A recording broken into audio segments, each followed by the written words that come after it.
make Matt. So if you've got your 101 book or whichever prayer book you have, we'll recite twice in English, once in Tibet. All mothers, sentient beings, especially those enemies who hate me, obstructors who harm me, and those who create obstacles on my path to liberation and omniscience. May they experience happiness, be separated from suffering, and swiftly I will establish them in the state of unsurpassed, perfect, complete, and precious Buddhahood. All mothers, sentient beings, especially those enemies who hate me, obstructors who harm me, and those who create obstacles on my path to liberation and omniscience. May they experience happiness, be separated from suffering, and swiftly I will establish them in the state of unsurpassed, perfect, complete, and precious Buddhahood. Dagla dangwa je pe dra no pa je pe ge. Tar pa dang tam she ken pe bar du jo par je pa tam she ki so je pe. Manam kadam yam pe sem chen tam she de wa dang den. Dug now dang drel nor du la na me pa yang dag par zog pe zhang ju brin po she to pa ja. Thus, until I achieve enlightenment, I perform virtuous deeds with body, speech, and mind. Until death, I perform virtuous deeds with body, speech, and mind. From now until this time tomorrow, I perform virtuous deeds with body, speech, and mind. Deshe du sang ma ge gi bar du lu na gi sam ge wa la ko. Ma she bar du lu na gi sam ge wa la ko. Du de ring ne song te ni ma sang ta sam gi bar du lu na gi sam ge wa la ko. We take refuge in the kind root and lineage lamas. We take refuge in the deities of the mandalas of the yidams. We take refuge in all the exalted Buddhas. We take refuge in the perfect Dharma. We take refuge in the excellent order of the Sanghas. We take refuge in all the noble Dakas, Dakinis, and Dharma guardians, possessors of the eye of wisdom. We take refuge in the kind root and lineage lamas. We take refuge in the deities of the mandalas of the yidams. We take refuge in all the exalted Buddhas. We take refuge in the perfect Dharma. We take refuge in the excellent order of the Sanghas. We take refuge in all the noble Dakas, Dakinis, and Dharma guardians, possessors of the eye of wisdom. Transcend Sawadangur Paje Pe Pal Den Lama Dampa Namla Kyabsu Chio. Yidam Kil Gorgi La Sok Namla Kyabsu Chio. Sangye Chon Den De Namla Kyabsu Chio. Dampe cho nam la kyabsu chio. Pape ge du nam la kyabsu chio.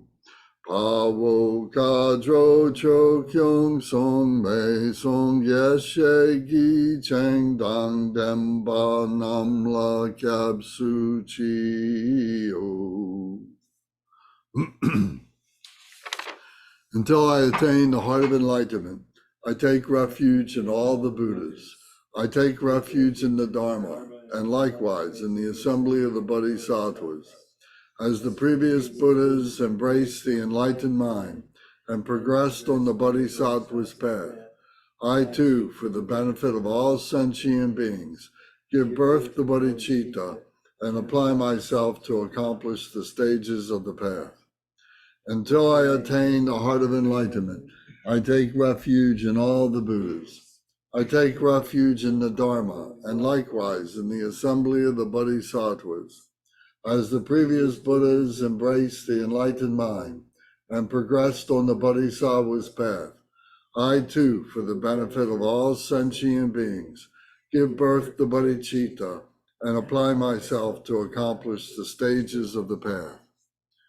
Shangju Ningpo Chi Ki Ba Sangye Namla Kyabsu Chi Chodang Shangshub Sampa Yi So Klang Deshin Kyabsu Chi Jitar Nongyi Deshegi Shangshub Tugni Ke Padang Shangshub Sampe La Pala Te Dagrimshin E Patar Te Shindro La Pandandu Shangshub Samni Ke Gishing Te Shindu Ni La Pala Rimpa Shindu La Pa Ji O. In the Buddha, the Dharma, and the Sangha most excellent, I take refuge until enlightenment is reached. By the merit of generosity and other good deeds, may I attain Buddhahood for the sake of all sentient beings. In the Buddha, the Dharma, and the Sangha most excellent, I take refuge until enlightenment is reached.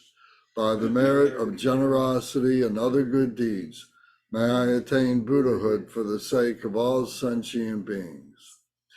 Sangye Chodang Soki Chonamla Shangju Badu Dagni Kapsuchi Dagi Jinsoki Pe Sonamgi Trola Penshi Sangye Jupasho.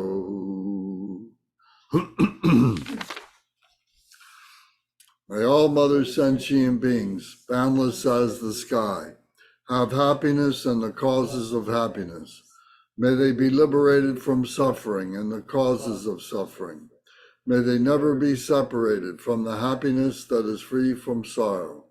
May they rest in equanimity, free from attachment and aversion. May all mother sentient beings, boundless as the sky, have happiness and the causes of happiness. May they be liberated from suffering and the causes of suffering. May they never be separated from the happiness that is free from sorrow.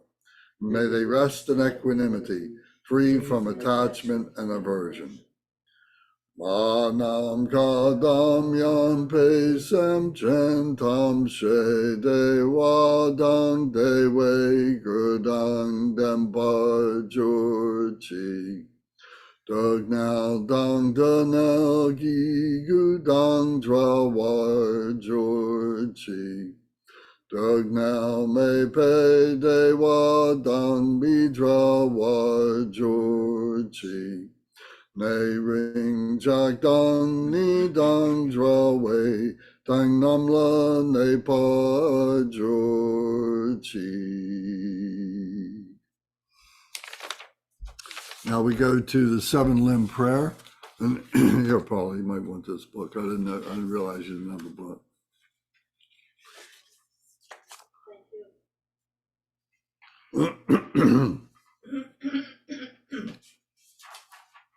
I bow down respectfully with my body, speech, and faithful mind to all Tathagatas in the 10 directions, those who have already reached the Tathagata state, those who are reaching it at present, and those Tathagatas still to come. Through the power of Samantabhadra's prayers, may all the Buddhas manifest vividly in my mind. I prostrate to them, multiplying my body as many times as there are atoms of the earth, In each atom, I visualize as many Buddhas as there are atoms, surrounded by countless bodhisattvas. Thus, all space is filled with Buddhas and bodhisattvas. I praise all Buddhas through magnificent chanting, expressing the great ocean of their excellent qualities. To all Buddhas, I make offerings of various pure flowers, flower garlands, of music, anointing oils, magnificent light, and fragrant incense. I make offerings to them of fine garments, perfume, and potpourri, piled high as Mount Meru, and arranged in the most beautiful way. I visualize the highest and most extensive offerings, and offer them with great faith to all Buddhas. I prostrate to the Buddhas and make offerings to them, following the deeds of the great bodhisattvas Samantabhadra. I confess to all Buddhas whatever negative actions I have committed due to the power of anger, desire, and ignorance. I rejoice in the merit of all the Buddhas in the 10 directions, of the great bodhisattvas and pratyeka Buddhas, those who have attained arhatship, those who have entered the path to arhatship, and all other beings. I request all great protectors and Buddhas to turn the highest wheel of Dharma as the light dispelling the darkness of the beings of the 10 directions and leading them gradually to the enlightened state. I supplicate those Buddhas intending to pass into parinirvana to live long for as many eons as there are atoms of the earth in order to benefit all beings. Whatever merit I have gathered through prostration, offering, confession, rejoicing, beseeching, and praying for the sake of the enlightenment of all sentient beings, all this I dedicate. Okay, so for those of you who might have the Deity Yoga book, we turn to page 10A. You may not have that. You're not going to have that in your book. But we're going to go to the short mandala offering, and then after that, the supplication to Lord Jigdan Sumgun. So it's pages 10A and 10B if you have the Deity Yoga book. If you don't happen to have that, it's okay. Just listen and meditate as we recite this. The ground is sprinkled with scented water and strewn with flowers. It is adorned with Meru, the supreme mountain, the 4 continents, and the sun and the moon. As a Buddha field, I offer it. May all sentient beings attain the happiness of the Buddha fields. To the lamas who possess the 3 kayas, I offer the outer, inner, and secret offerings with my body, wealth, and all that is visible. Please grant me the supreme realization, enlightenment. Whatever merit I have gathered through prostration, offering, confession, rejoicing, beseeching, and praying, for the sake of the enlightenment of all sentient beings, all this I dedicate. Om, Guru, Ratna, Mandala, Puja, Mega, Samuja, Saparana, Samye, Ahom. In Tibet, Sashi Pochu Jonshin Meto Tram, Ri Rablin Shi Ni De Ken Padi, Sange Shin La Mikde Poai, Drokun Nam Dag Shin Du Ke Washo, Kiksam Lyong Sog La Me Sog Nam La, Chi Nang Shang Sum De Shin Yi Ki Cho, Daglu Long Cho Nak Shi Ong She La, La Me Cho Gi No Drub Sa Du So, Chak Sa Wadang Cho Ching Sa Padang, Jesu Yi Rang Kol Sing So Wa Yi, Ke Wa Jung Se Da Gi Ji Sak Pa, Tam She Zok Pe Shang Jub Chir No. Om, Guru, Ratna, Mandala, Puja, Mega, Samuja, Saparana, Samye, Ahom. Unequaled refuge, ornament of the world. Your fame pervades the 3,000 worlds. You are the victor Vajradhara without a doubt. I bow at the feet of the Father Jigdan Sumgun. Continuously I think of no one but you. Compassionate one, grant your blessings. Dispel the darkness that surrounds my heart. Please bless me so that I can realize the unelaborated nature of mine. Yabdrangi dome zamlingen, dragpe tong som yong la kyabsu, da so me gawa durje chang, pa jigten gompe shaladu, du tak tu sam yu kyo le me, Jinji lobshik togje chen, yingi mon pa sel ne kang, samdro gel du topa jinji lo. Please turn the wheel of the Dharma of the two vehicles and their combination, according to the disposition, and likewise the mental capacities of sentient beings. Samchen nam ki sampadang lo yi je dak jitawa je chung tom mok te pa yi choki kor lo kor du so. Very good. Thank you all very much. Does anybody have any comments or questions that you'd like to bring up before we get started with the Green Tara practice? What's the Buddha field? The Buddha field? The Buddha field is all phenomenal nature as we see it, but becoming completely pure. It's the view of the Buddha, to see that everything is all perfectly pure. That's great. Yes, so everything transforms. That was confusion before now becomes completely understandable. Thank Yes.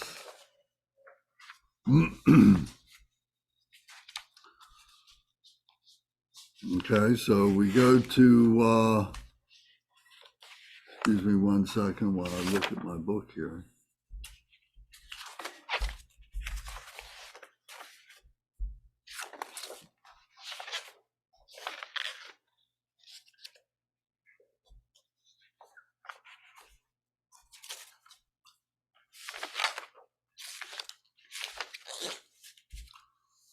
Okay, so if you have your Green Tara card, if you have that handy to be able to see Green Tara, or on the first page of the Green Tara practice, if you turn that, I think we're on page 45 or 46, and if you have the red book that has the 5 different Theta Yoga practices in it that you all have.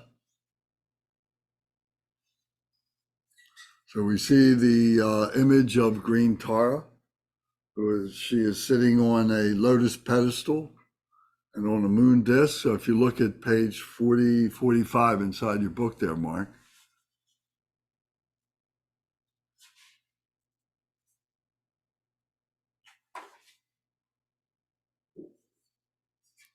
So she's sitting on a moon disk on the lotus pedestal.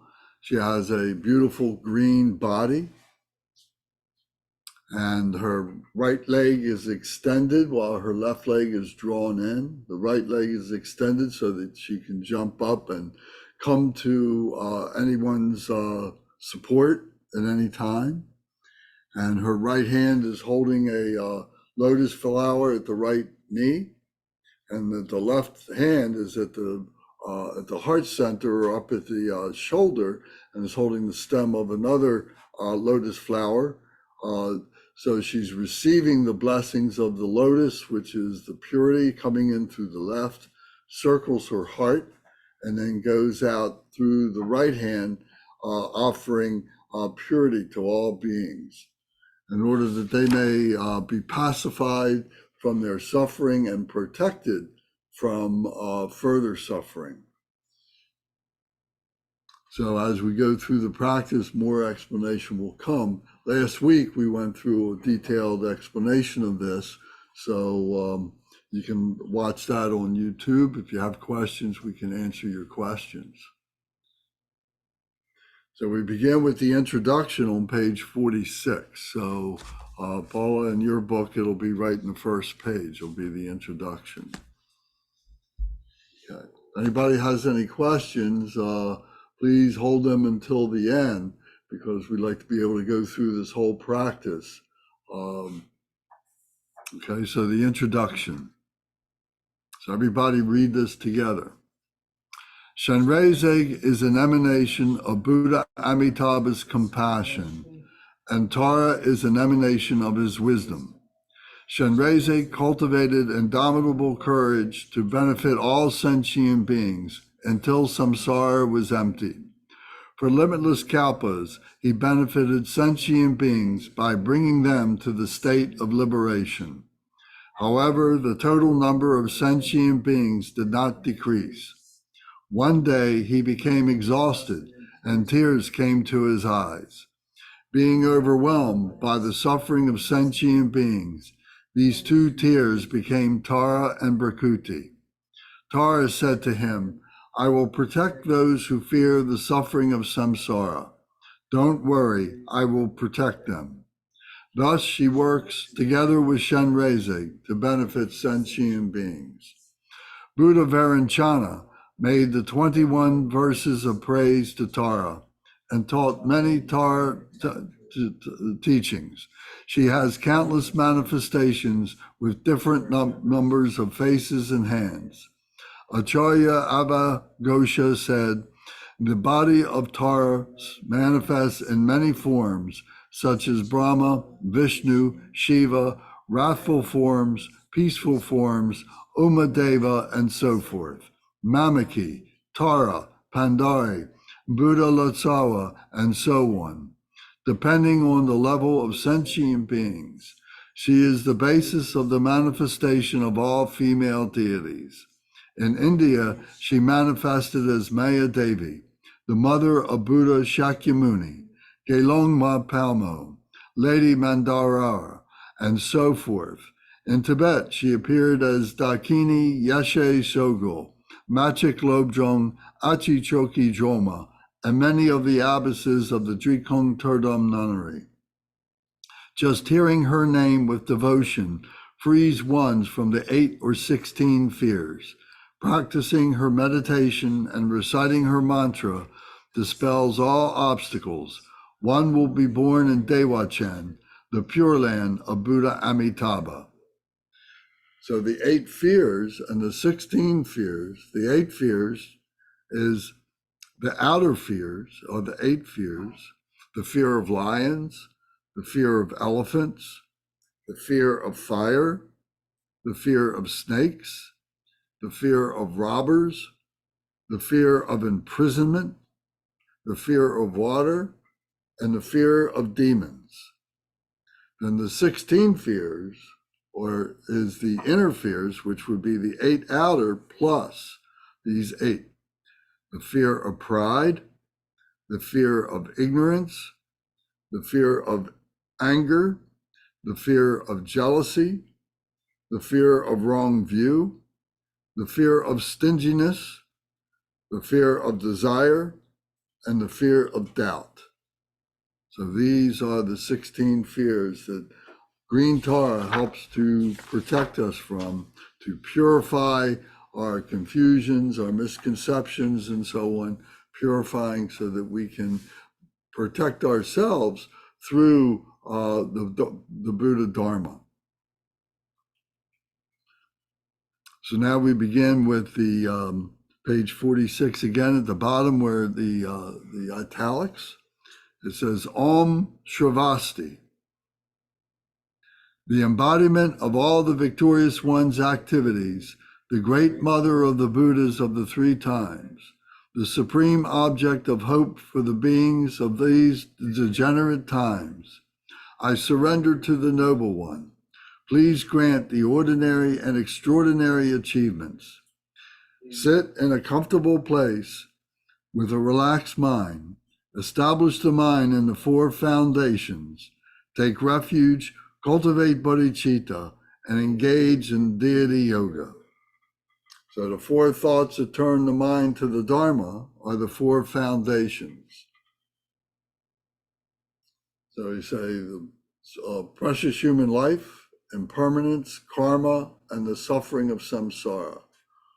Oh, this kind of leisure and endowment is supremely difficult to obtain. When one obtains a body, which is easily lost, do not waste it meaninglessly, but rather use it to attain ultimate liberation, joyous result. Contemplate for a minute. Precious human life.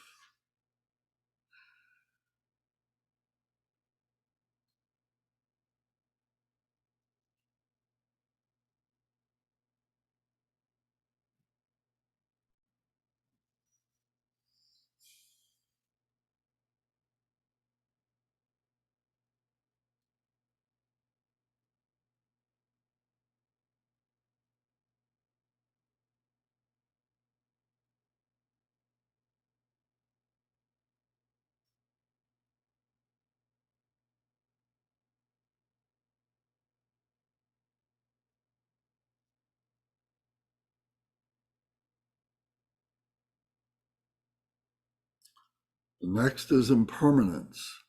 The nature of all phenomena is impermanence. Death is a certainty to all who are born. Death can descend any time like a drop of morning dew on a blade of grass. Quick, it is time to make effort for the essence of the Dharma. Contemplate impermanence for a moment.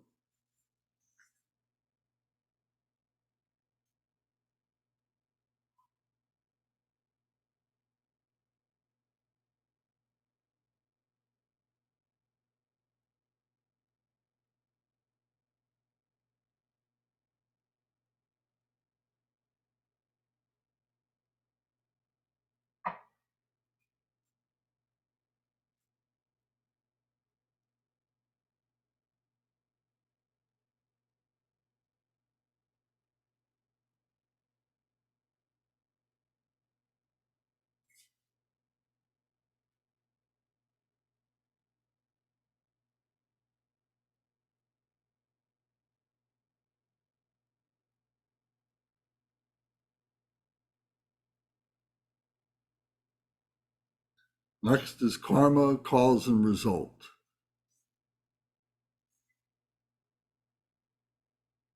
The fruits of one's positive karma is happiness. Suffering is the fruit of negative karma. The inexorable karmic causation is the mode of abiding in all dharmas. Henceforth, practice the Dharma by distinguishing between what should be practiced and what should be given up. Contemplate karma, cause, and result.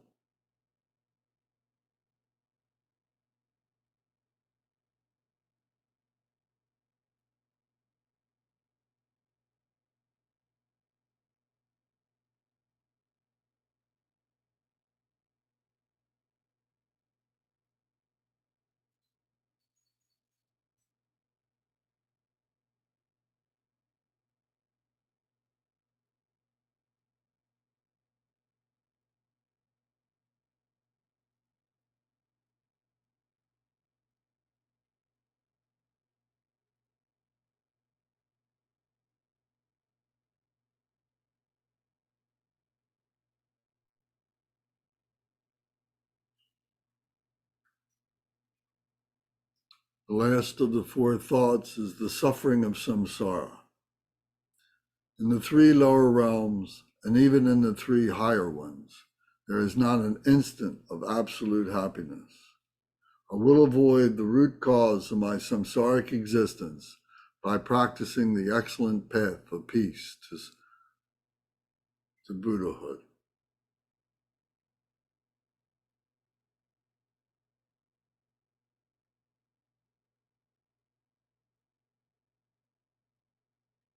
Contemplate the suffering of samsara.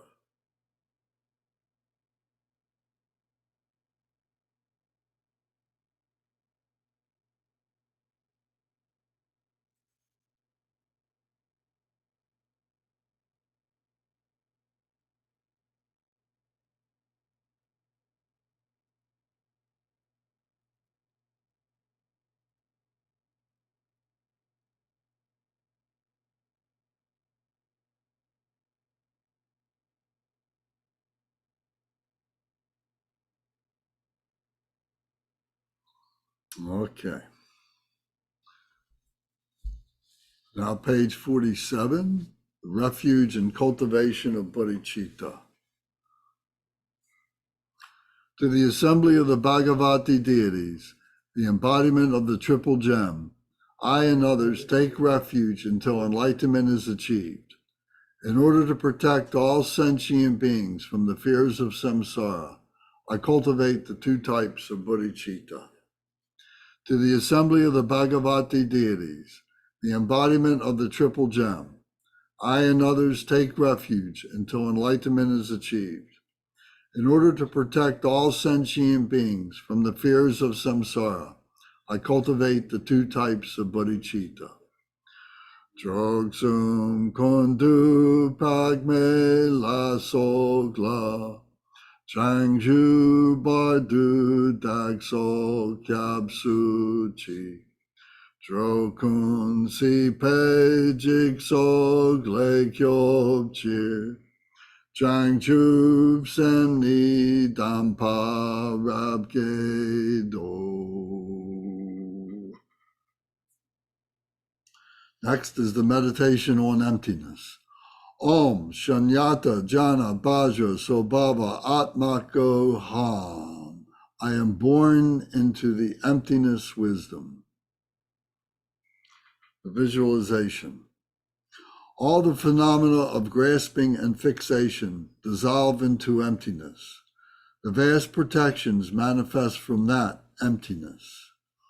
At the center are a lotus and moon disk, and on that is a green tom, the nature of my awareness. You can see the green tom. If you turn to page 50 in your book, you can see the green tom in the lower right-hand corner. So you visualize the green tom at the heart center of green Tara.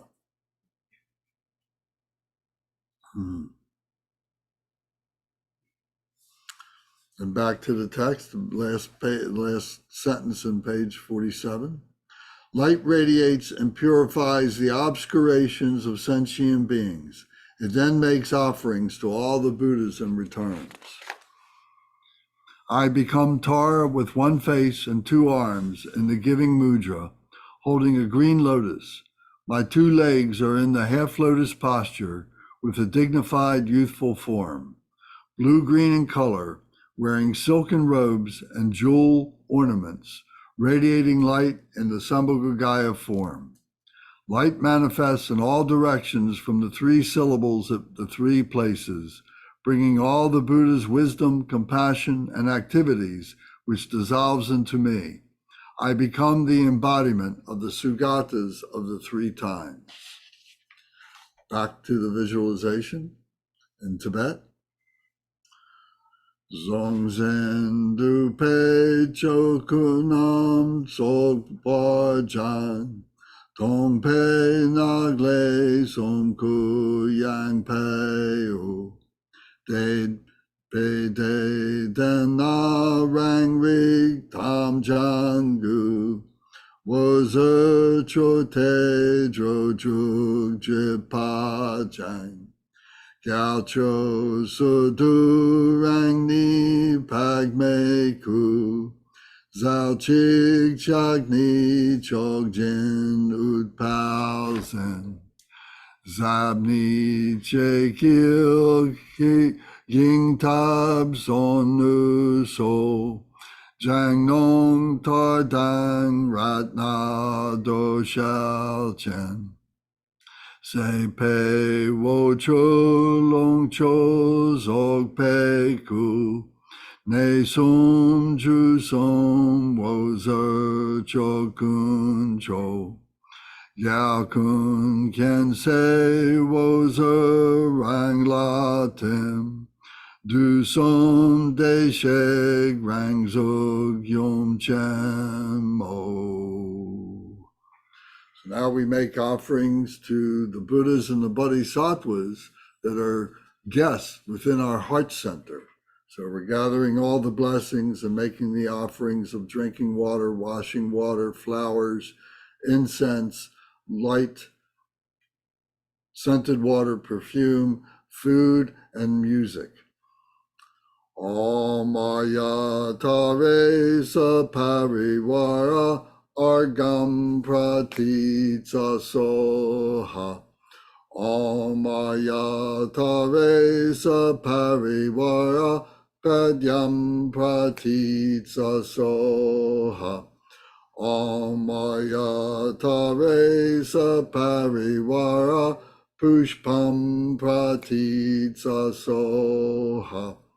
Om Ayatare Saparivara Dupam Pratitsa Soha. Om Ayatare Saparivara Avalokam Pratitsa Soha. Om Ayatare Saparivara Gande Pratitsa Soha. Om Ayatare Saparivara Nuitaya Pratitsa Soha.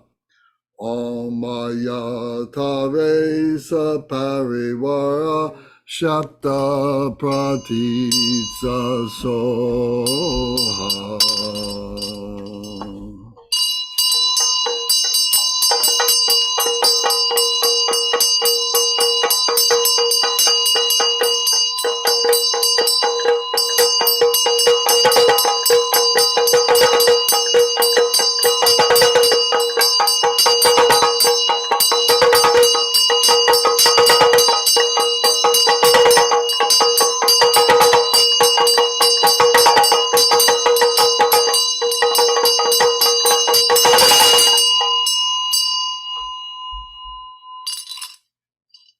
Now the praise.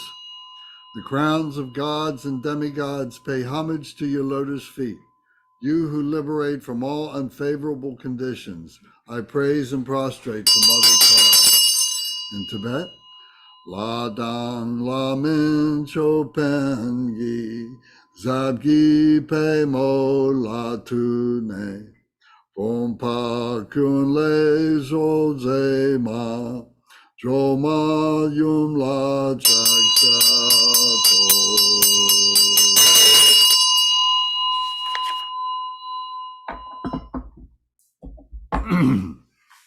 A mantra recitation.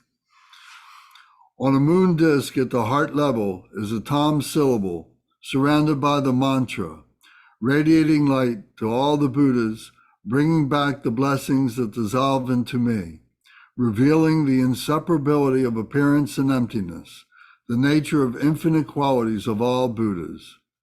Again, infinite light radiates from the mantra and transforms all the outer phenomena into Dewa Chen, all beings into Tara's form, all reciting the secret mantra.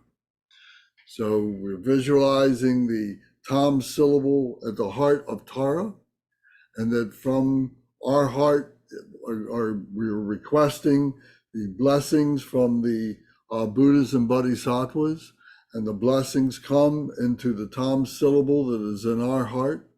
And then from that, then the blessings go out to all sentient beings, these emerald green blessings from the mantra, Om Tari Tutari Ture Soha. So as we are reciting this mantra, we're visualizing this exchange of the blessings from the Buddhas and Bodhisattvas coming into our heart, and from our heart going out to all Buddhas, all beings, all sentient beings, to purify their fears and confusions, in order that they may have protection against those fears and confusions.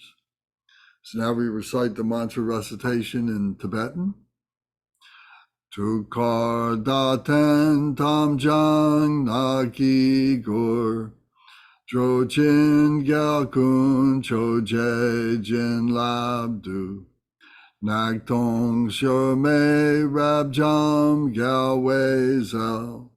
La yang na le wo zer pag me tro. Chi no de chen nag chut ke dro nam. Pag me ku ku nagi rang dra tro.